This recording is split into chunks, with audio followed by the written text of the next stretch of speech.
5th September is chosen as it marks the birth anniversary of Dr. Sarvepalli Radhakrishnan, the first Vice President of India and later India's second President. Dr. S. Radhakrishnan was born on September 5th, 1888. The first Teachers' Day was celebrated on September 5th, 1962, on his 77th birthday. He started his career as a teacher. He was an Indian philosopher and statesman and was a distinguished scholar of comparative religion and physiology. World Teachers' Day or International Teachers' Day is held annually on 5th October in different parts of the world. The theme for this year is Leading in Crisis, Reimagining the Future. Teachers' Day is an opportunity to thank teachers for their hard work and dedication. Teachers play a very important role in our society. They educate and train our future generations. They change the world. Teachers are one of the most respected citizens of our society. The gurus are always held in high esteem. Indian culture puts the gurus before God. Sant Kabir's Doha sums it up all. Guru Govind do khade, काके लागू पाए, बलहारी गुरु आपने गोविंद दियो मिलाए. If I translate it, I find my teacher and my God in front of me. I am at a loss as to whom should I offer my respect first. Then I realized that it was my teacher who taught me everything about my God. So I proceeded and offered my respects to my teacher first. Our country is proud to have a deep-rooted history in the field of education too. We have great teachers who are known as very famous teachers in Indian mythology and history.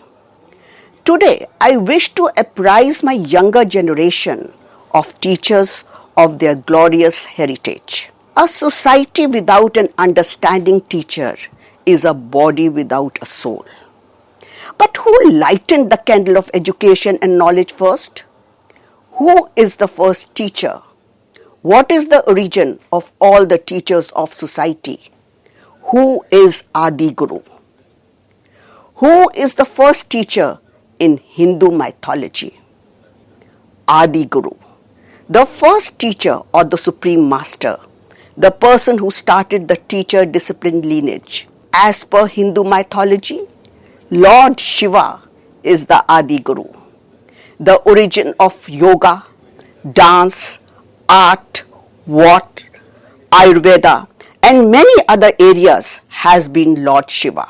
Lord Shiva crystallized the martial art skills of Parshuram and made him a furious warrior. In order to propagate the yogic art to the world, Lord Shiva bestowed the knowledge of his 1,000 years of meditation to Parvati. He taught the 84 asanas of yoga to Parvati. The Vedas, meaning knowledge in Sanskrit, are a collection of hymns presenting key Hindu teachings regarding the divine. The Vedas were deemed as internal truths and were passed down via an oral tradition for thousands of years before sage Ved Vyas compiled them in a written form. Sage Ved Vyas is hailed as one of the greatest and most learned men to have walked the earth.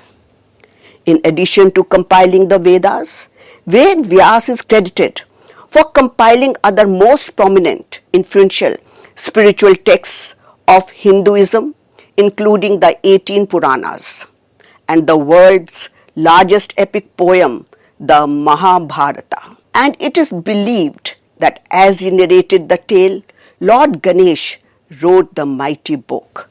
As you can see on your screens, the saint was narrating the mighty book to Ganesh. Puranic historians have dated the Vedas based on internal astronomical evidence to 7000 BCE.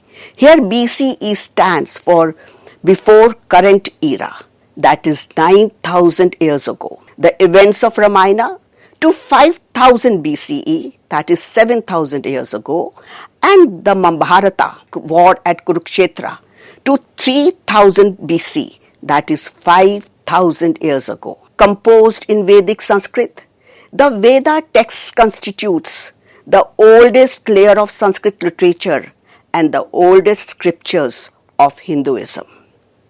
In compiling the Vedic mantras, Ved Vyas entitled them into 4 books: the Rig Veda, the Yajur Veda, the Samaveda, and the Atharva Veda. On your screens, you can see the original manuscripts of Vedas. Scholars have determined that Rig Veda, the oldest of the 4 Vedas, was composed about 1500 BC.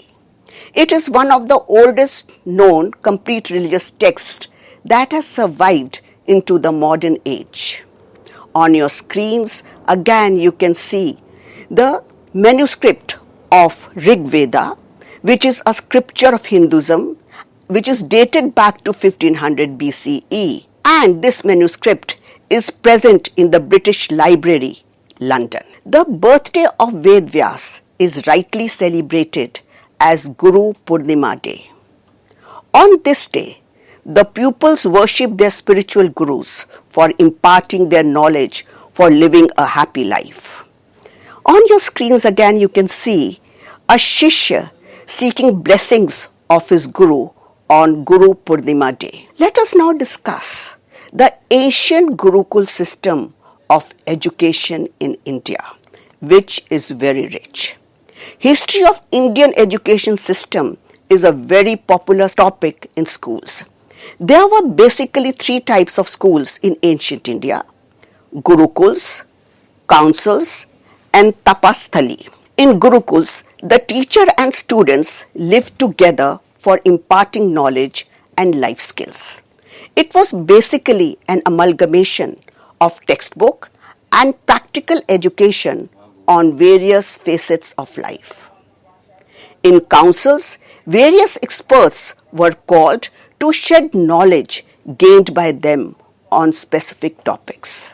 The experts were prominent sages and teachers, and today also we call experts to deliver lectures on special topics. In Tapasthali system, people sat together to hold big conferences, gatherings to yield knowledge on various issues. Gurukuls always fascinate us with the idea of residential school where the Shishyas would reside in the Guru's home and acquire knowledge. On your screens, you can again see a typical depiction of a Gurukul where a Guru is seen delivering lectures or interacting with his Shishyas. And in the background, we can see Shishyas engaged in martial arts and also in other physical activities. So this was the concept of Gurukul, where there was close interaction or intimate interaction between the Gurus and the Shishyas, without any hesitation or communication gap. The students were not just supposed to learn and memorize the teachings of the Guru. Instead, they lived with the Guru and helped him in his everyday life, even taking up mundane chores. These activities became an essential part of their learning and stood as the basis of the education system. Living with the Guru helped inculcating values and transforming the mind of the disciples. It also built a sacred bond between the Guru and the Shishya. In addition to Vedas, Upanishads, and Brahma Sutras, various other subjects like maths, astronomy, science, languages, and fundamentals of medicine were also taught to the students. Renowned scholars' texts like Aryabhat and Pantanjali were also taught to students in Gurukuls. The students learnt yogic sciences, performed war, science practicals, martial arts, and sports as well. The focus of the Gurukul education was on holistic development of the child. The system was comprehensive and all-inclusive. At the end of his studies, the pupil offered dakshina to the guru. The guru dakshina was a traditional gesture of respect, acknowledgement, and thanks.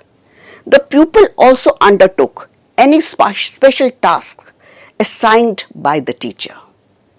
There were 5 kinds of intelligence taught in the Gurukul system: buddhi, that is cognitive intelligence; sanskar, emotional intelligence; dharma, moral intelligence; kartavya, social intelligence; dhyana, spiritual intelligence. In addition, 2 aspects were integral to these studies: paryavaran, environment, and shodh, innovation, on which the new education policy is emphasizing on today. It is mentioned in the Ramayana that sage Vashishta had a large ashram in the kingdom. It is here where King Dilip went to perform austerities. Also the famous Vishwamitra attained Brahmatma in Vashishta's ashram. Another famous ashram of that age was that of Bharadwaj Muni in Prayag. Lord Rama was also educated in the same ashram of Rishi Vashisht. Even Lord Krishna followed this very Gurukul system. He was educated by Rishi Sandipani. The famous stories of Krishna, Balram, and Sudama happened in the very same Gurukul of Sandipani. The relationship between a guru and shishya in Indian mythology was that of devotion and respect, and the guru was revered, worshipped, and obeyed. In Indian Hindu mythology, knowledge was procured through gurus and teachers who taught them the art of warfare, the values of life, and answered their questions about life and death, and about dharma and adharma. The Gurukul was an inspiration to many medieval state universities like Nalanda, Taxila, and Vikramshila or Vallabhi. Many Jatka stories and travelers, including Wensang, mentioned them in their scriptures. Let us now throw some light on ancient educational institutes and their gurus. Takshila, the oldest among all universities in India, a center of learning as early as during 700 BC. Name is derived from Taksh, the son of Bharat. Takshila means the city of cut stone. Now it is in northwestern Pakistan, archaeological site also declared by UNESCO as a World Heritage Site in 1980. Archaeologist Alexander Cunningham discovered this place in mid-19th century. On your screens, you can see the ruins of Taxila as they stand today. In ancient times, Takshila was a noted center of learning, including religious teachings of Buddhism for several centuries. It continued to attract students from around the world until its destruction in the 5th century CE. Takshila was known for its higher education, and the curriculum comprised the study of ancient scriptures, law, medicine, astronomy, military science, and the 18th Silpas or arts. Takshila became famous because of its learned teachers. Each teacher was an institution in himself and enjoyed complete autonomy in his work. As each teacher was an authority on the subject of his specialization, there was little scope for any conflict of interests or competition among them. Their excellence attracted hundreds of students from all over the continent. Students came to Takshashila from Kashi, Kosala, Magad, and also from other countries in spite of the long and arduous journey they had to undertake. Kautilya was a professor of political science and economics at the University of Takshila. Also known as Chanakya, was a teacher, philosopher, economist, jurist, and royal advisor.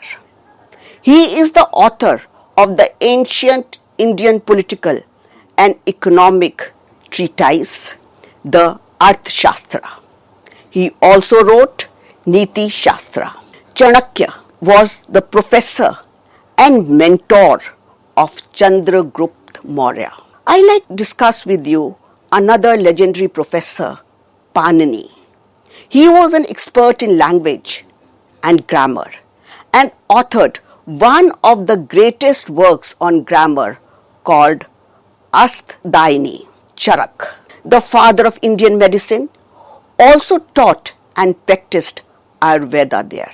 He wrote Chark Samhita, a guide for Ayurvedic physicians. Jivak was another eminent teacher of Takshila who was the personal physician of Lord Buddha. Kumar Latta, a Chinese Buddhist monk and a traveler of the 3rd century, was famous for his excellence in teaching at Takshila University. A great student and later teacher of Takshila University was Vishnu Sharma. He wrote his great book with political science and illustrated it with simple book-oriented stories called Panchtantra.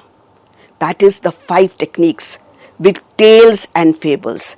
And these are the very popular stories which parents like to narrate to their children. Vasubandhu, the founder of Tibetan Buddhism, was also a teacher of Takshila University. Another university of eminence was Nalanda Vidyapith. In Nalanda, Nalam means lotus, the symbol of knowledge, and Da means giving. Hence, Nalanda means giver of knowledge. It was established in 5th century by Kumar Gupta I. Located at Nalanda in Bihar, Lord Buddha stayed at this place. It is the first residential university in the world with capacity of 10,000 students and professors. It had temples, meditation halls, classrooms, and big libraries. Students from all over the world came to study at Nalanda. Subjects like astronomy, philosophy, Sanskrit, maths, yoga, Veda, Buddhist, as well as non-Buddhist subjects were taught. Study of Mahayana and Hinayana was also popular. Tantra was a very popular subject at this university.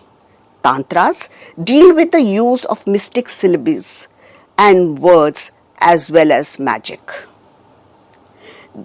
There were some institutions for primary education run by university where 6-year-olds were admitted. Such students learnt Shabd Vidya or grammar of the Sanskrit language.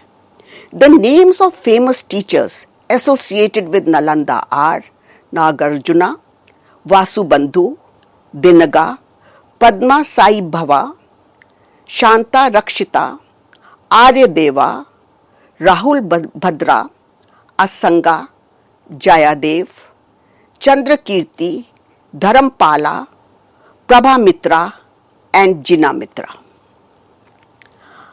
The next institute of eminence is Vallabhi Vidyapith, which I would like to throw some light on. Vallabhi University was an important center of Buddhist learning and championed the cause of Hinayana Buddhism between 600 CE and 1400 CE. The university was established in the ancient city of Vallabhi, which is located in Gujarat near Bhavnagar. It is also known as Vallabhipura and was the capital of the Suryavanshi Metraka dynasty. The university was considered to be at par with Nalanda. The 2 very prominent teachers here were the Pandits Gunamati and Sthirmati. Som Deva's Kathas Sarit Sagar narrates an interesting story where a Brahman resolves to send his son to Vallabhi rather than to Nalanda or Banaras University. The glory of these ancient universities have set benchmark for Indian education. Do we include these aspects in our modern day teaching? Are our curricula holistic? Indian students are still taught lessons based on borrowed substandard colonial imaginations and impracticality that may not always be suitable for Indian environment. In the next part of this lecture, I shall be highlighting some of the great teachers of India who made us proud and enriched our Guru Shishya Parampara. Thank you.